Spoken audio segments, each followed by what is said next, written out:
عاشقین کا معبد ہے، انبیاء سابقین کا مصلی ہے، مصلی ان کا، معبد ان کا، مرکز ان کا، پر امامت میرے محبوب کی ہے صلی اللہ علیہ وآلہ وسلم۔ تو رب تبارک و تعالی نے یہ شان عطا فرمائی۔ گرامی قدر حضرات، دوستو، بزرگوں، فرمایا من المسجد الحرام الی المسجد الاقصی۔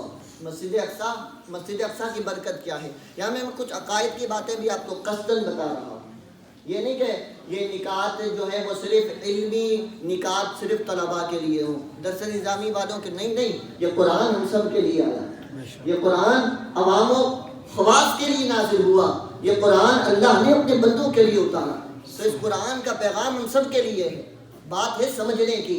اگر دلچسپی رکھیں گے تو وہ باتیں جو علماء کو مدارس میں پڑھائی جاتی ہیں وہ آپ کو بھی یہاں سننے کو مل سکتی ہیں، لیکن توجہ کی بات ہے۔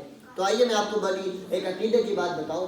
مسجد اقصی کی فضیلت کو رب نے یوں فرمایا، الذی بارکنا حولہ۔ مسجد اقصی کون سی مسجد ہے؟ فرمایا جس کے ارد گرد رب نے برکتوں کو رکھ دیا۔ اب وہاں کون سی برکت تھی؟ اس کی تفسیر اٹھا کے دیکھ لیں۔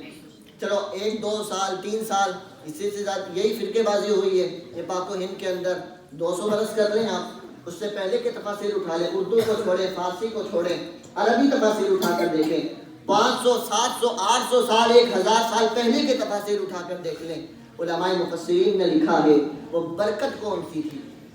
فرمایا وہ حسی اور باطنی دونوں طرح کی برکت تھی۔ حسی برکت جو نظر آئے، جو محسوس و مبصر ہو، جسے دیکھا جائے، فرمایا وہاں کھیت کھلیان تھے، وہ بھی رب کی برکت ہے۔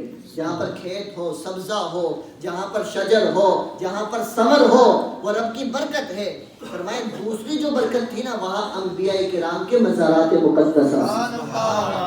تو رب کا قرآن کہہ رہا ہے مسجد اقصی کے اندر نہیں، اندر تو کتنی برکت ہوگی؟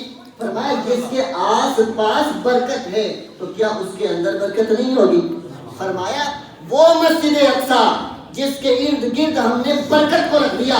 علماء مفسرین نے قرآن کی تفسیر میں لکھا وہ برکت کون سی تھی؟ وہ نبیوں کے مبارک مزارات تھے۔ آج کچھ بد عقیدہ لوگ مسجد نبوی کے اندر جانے والے عاشقین کو جو شاک کرام اپنے کفن لے کر مسجد نبوی میں جاتے ہیں، ہم نے ایسے بوڑھوں کو دیکھا، ایسی بوڑھی خواتین کو دیکھا جو اپنے کفن کو مسجد نبوی میں جا کر محمد عربی کی محبت میں مسجد کے دیواروں کے ساتھ اور ان کا نظریہ یہ ہوتا ہے کہ ہمیں برکت مل جائے گی، ہمارے اس کفن کے ساتھ محمد عربی کی مسجد کی برکت بس ہو جائے گی، اللہ تعالیٰ اس کے صدقے ہماری بخشش فرماتے ہیں۔ آج کوئی کہتے ہیں شرک ہے، کوئی کہتے ہیں بدعت ہے، مت کرو۔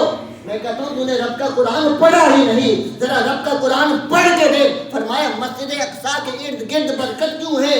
وہاں نبیوں کے مزار ہیں، تو جس مسجد نبوی میں سارے نبیوں کے امام کا مزار ہو رہا ہے